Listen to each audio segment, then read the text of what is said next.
All right, Coach, we'll just start with an opening statement and we'll go right into questions.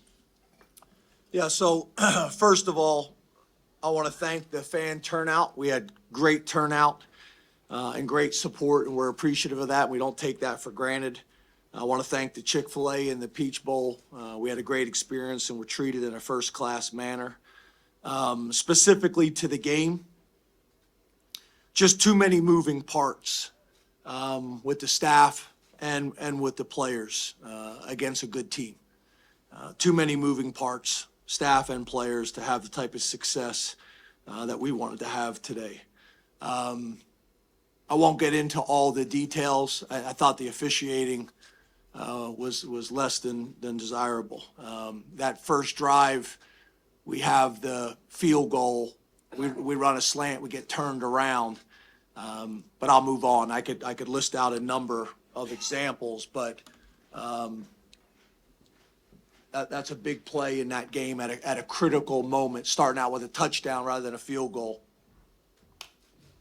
is significant. But I'll move on. Lack of turnovers. Again, we had 2 plays backed up in their area of the field that went to replay, but those 2 turnovers would have been huge in the game. I'm not even saying that they were judged right or wrong. I didn't get a chance to see it, but they were huge plays in the game, and then we had a turnover. We've done a great job of creating turnovers on defense and eliminating turnovers on offense, and we didn't win the turnover battle today, which has been a huge part of our success all year long. A couple other things I would say is, getting off the field on 3rd and 4th down on defense and being able to convert and stay on the field on offense. We've been great all year long in the third quarter, starting the third quarter with 2 3-and-outs on offense when the game was still very, very competitive at that point. That was significant. So you got to give Ole Miss credit, got to give Lane and his staff credit. But I think ultimately too many moving parts, staff and players, to have the type of success that we want to have. All right, we'll take questions. Raise your hand, please. We'll get you a wireless microphone. We'll start right here in the front row on the left, please. James, the decision on 4th and 1 to punt, what went into that one? Yeah, we were backed up on our end of the field. Felt like we needed to obviously punt the ball, pin them deep, and make them go the length of the field. We had not been moving the ball the way we needed to offensively. They had been moving the ball, so felt like I needed to give our defense the best chance. Obviously, that was a big story in the game, them going for it on 4th down and having success. We did go for it on 4th down and scored a touchdown, but we did not go for it in that situation. All right, next, all the way in the back on the right. Hey, Coach Franklin. From the first half to the second half, obviously the first half, you going with a 3-point deficit, looked competitive. The second half, Ole Miss extended their lead. What was the biggest difference that allowed Ole Miss to extend their lead from the first half to the second half? A couple things. We had obviously the ability to move the ball in the first half, not as consistently and not as explosive as we'd like to be, but in the third quarter, again, starting out with 2 3-and-outs. We had some injuries. We had some guys that had limited roles in the second half compared to the first half. All those things factored into it. Right here, front row on the left. James, was Dante Cephas available to play today? And if he was, what went into him not seeing the field? Yeah, everything's an open competition every week, and the depth chart reflects that. And then obviously when you're in a bowl situation and you got 3 weeks, there's a lot of movement that can occur in 3 weeks. And part of that obviously is also having Trey Harrison back that we had not had for about 5 weeks this year. All right, next over here on the right. James, kind of going off of that, how would you evaluate the end-to-end development and progression of your receiver room, and what would you say sort of led to it never really getting to where you wanted it to be? Yeah, I actually thought during the bowl period that those guys had a really good bowl period. I thought that was a big part that we were excited about and we made a big deal about with the team. It's a combination of things. I think we're really good at tight end. That's part of it. And then we got to be able to make sure that we translate what we do in practice consistently to the games. And I think one of the things that I think can be challenging is you may not get an opportunity early in the game, but whenever those opportunities come, you got to maximize them. You got to maximize them, and we have not done that consistently enough this year. All right, next over here, halfway on the left.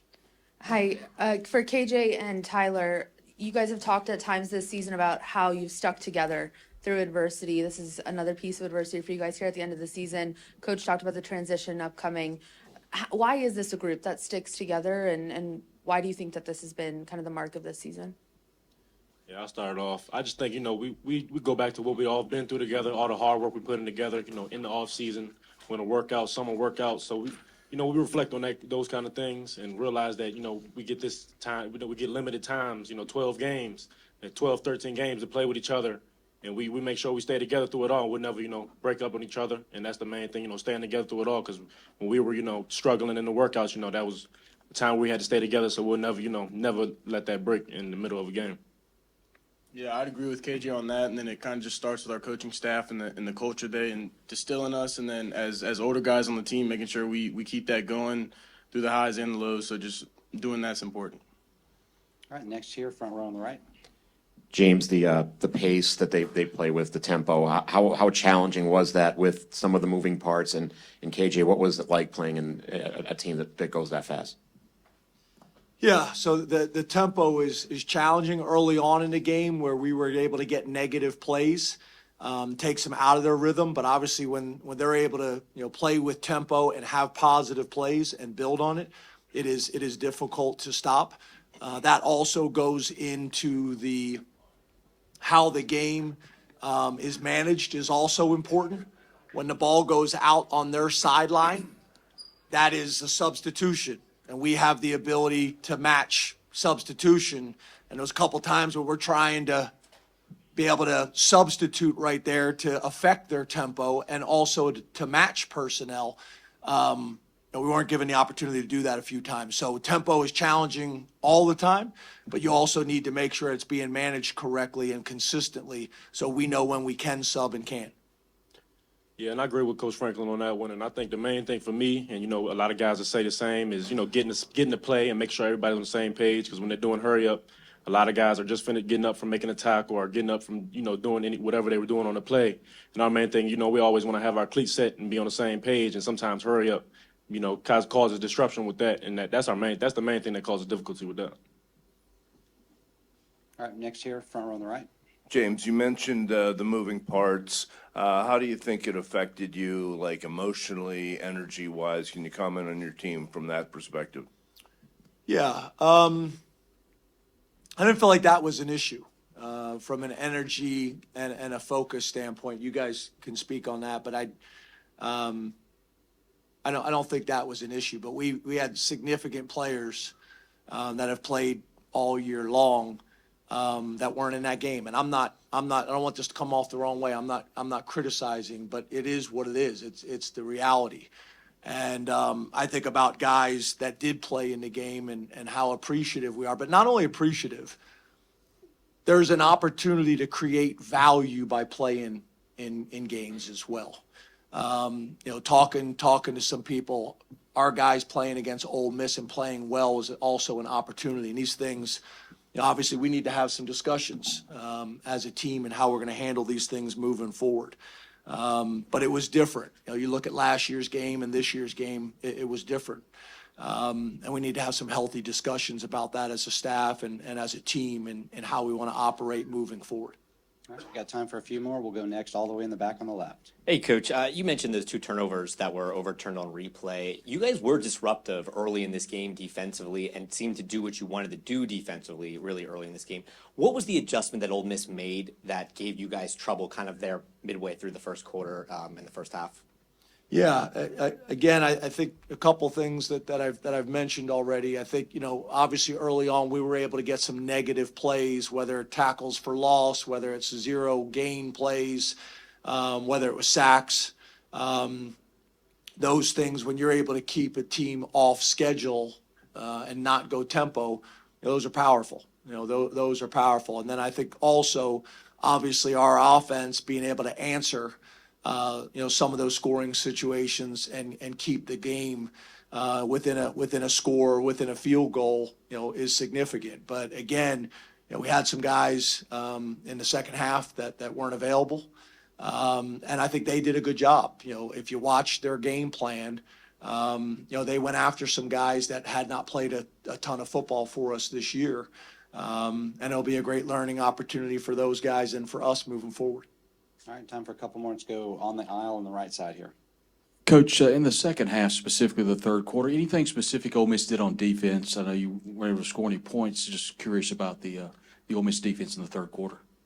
Yeah, obviously, I think they made some adjustments, but overall, we weren't able to stay on schedule. You don't want to be in third and long situations. So whether it was a drop or an incomplete, or whether it was a rush of no gain, you get off schedule against a good team with that type of defensive line. I think their length at the defensive tackle, they were able to bat down a few balls, which those may not be sexy plays, but they're significant. That was probably the biggest thing. We weren't able to stay on schedule on third down. All right, we're going to take two more back here on the right side. Yeah, KJ and Tyler, I wanted to ask you, you've obviously had great New Year's Six bowl experiences, being at destinations, that type of thing. Can you take us to next year when it's an actual playoff game and the result means you continue or you don't continue, how that may adjust or how it may feel differently starting next year? Yeah, I think it's really not a huge change because, we're coming into every game expecting to play our best game and trying to win in the best way we can. So I don't think it's going to change a lot. Obviously, it's a different platform, but really the way we approach it and the way, we attack it as a team is going to be the same every game we play in. Yeah, like Tyler Warren said, every game, no matter whether it's a playoff game or if it's just a regular season game, we're coming in the same way with the same approach no matter what. So I feel like, it'd be nothing new to us. It'd just be, the label of the game would be bigger, but for us, we're taking it the same as we always do. All right, final question right here left. James, we've seen Drew struggle a little bit in these bigger games that he's had this year. What have you seen from him, in Michigan, Ohio State today? It seems like he got the consistency late, but what has kind of prevented him from finding that rhythm for a full 4 quarters, 60 minutes? Yeah, I think it's all of it, right? We gotta stay on schedule like we talked about. We got to make plays for him when we have the opportunity to make plays for him. I think there's some things that he can do and be more consistent as well. But I think the biggest thing, which I think was a question earlier, is we got to be able to scare people and be a threat consistently on the perimeter. And that's something I think we've shown flashes of at times, but we need to be able to do that on a consistent basis. So it's a little bit of Drew. I think it's a little bit of the offensive line. I think it's a little bit of the coaches. I think it's a little bit of the wide receivers. It's a piece of all of it. We got to make some plays for him, and he's got to make some plays as well. All right, that'll do it. Thank you, Coach. Thank you.